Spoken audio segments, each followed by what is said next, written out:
Start करिए। नमस्कार, मु गजेन्द्र पंडा गुरुदेव सदास शिष्य त्रिधारा निर्देशक। बहुत खुशी लगुच कारण 1974 मसीह 2024 मसीहा 50 वर्ष मोर डांस जर्नी। कारण मोर जो नृत्य आरंभ होता सेटा हूँ गंजाम सखीनाट।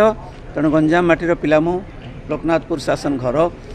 बहुत खुशी लगिला जे से स्वर्ण समारोह आम जहाँ मे 22 तारीख रे रवींद्र मंडप रे उद्घाटन करूँ, जहाँ वरिष्ठ कवि सीताकांत महापात्र, डॉक्टर रमेश पाणिग्राही, देवी प्रसन्न पट्टनायक एवं अनेक विज्ञ लोक आसिया उपस्थित रही देखी से स्वर्ण समारोह को आम एक वर्ष धरी पालन करुँ, जहाँ आम ओडिशार विभिन्न जगह करूँ, छत्तीसगढ़ रे विभिन्न सहर में करूँ एवं तापर आम जापान जाइलु जो अंतर्जातीय स्तर को प्रदर्शन करने। एवं वर्तमान Bharat high commission of India to Malaysia जे भारत राजदूत अच्छा BN रेड्डी सर सी आमको निमंत्रण करते। आम जाइलु अगस्त 15 अगस्त 14 आम से कार्यक्रम कलु।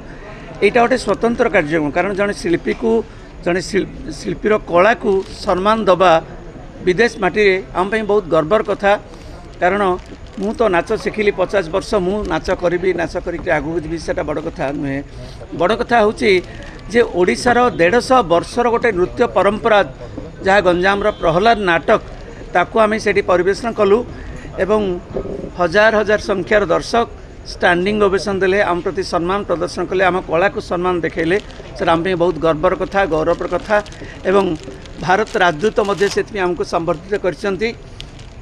ए सम्मान गजेन्द्र पंडा को मिलनी, सारा ओडिशा को मिली एवं गंजाम माटी को मिली एवं प्रहलाद नाटक को मिली, ओडिसी नृत्य को मिली, ओडिशार नृत्य परंपरा को मिली।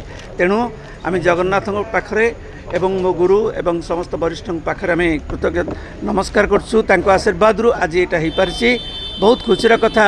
आम ओडिसी को तो आम भल पाऊे, किंतु आम ओडिसी को लेकर आम परंपरा को लेकर विदेश में परिवेशन करवा, तांकोठु एप्रिसिएशन पाइबा, तांकोठु श्रद्धा पाइबा, तांकोठु सम्मान पाइबा, यहाँ आम बहुत गर्वर कथा। जो निश्चित भाव में मु मोर गुरु मान पाखरे चिर माने मुंडिया मारुची जे से आशीर्वाद एटा संभव हो पारिछि। जातिर सर्वश्रेष्ठ देवता जगन्नाथ चरण में पादपद्म नमस्कार करछि, आशीर्वाद पाई। आपण मान स्नेह श्रद्धा नमस्कार। गजेन्द्र पंडा सर जो कोटी ना कोटी लक्ष्य थाए गुरु तो सदा डांस करेंगे रिप्रेजेंट करेंगे, कि छात्र मैंने नाचे से ओडिसी नृत्य करेंगे गोटे गर्व महसूस हुए मो पिला माने आज नाचुन।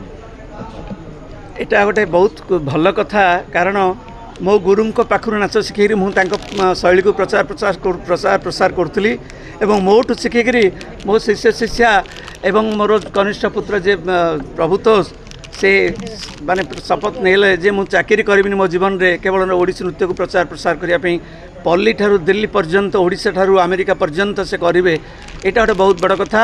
आ समस्त जेते छात्र छात्री अच्छा माने बहुत डेडिकेटेड, आंकर एकमात्र लक्ष्य ओडिशार परंपरा को लेकर पल्लीठू आरंभ करके देश विदेश में प्रचार प्रसार करवा, जहाँकि आजिकल परंपरा प्रति सम्मान बोध टिके बेले बेले कमी जाउची।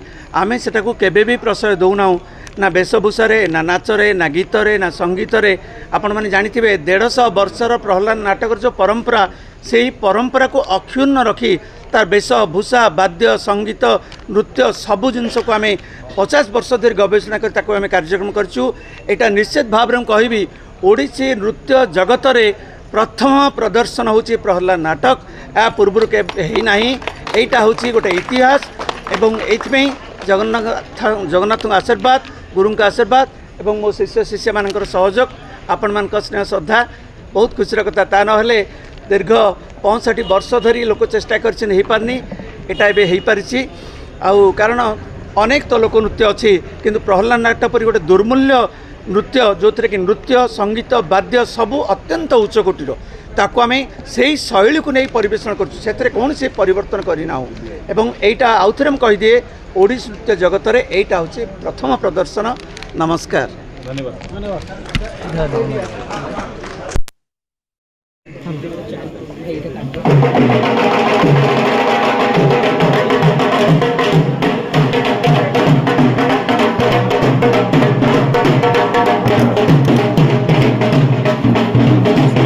ଆଗ୍ରହ ଦେଖି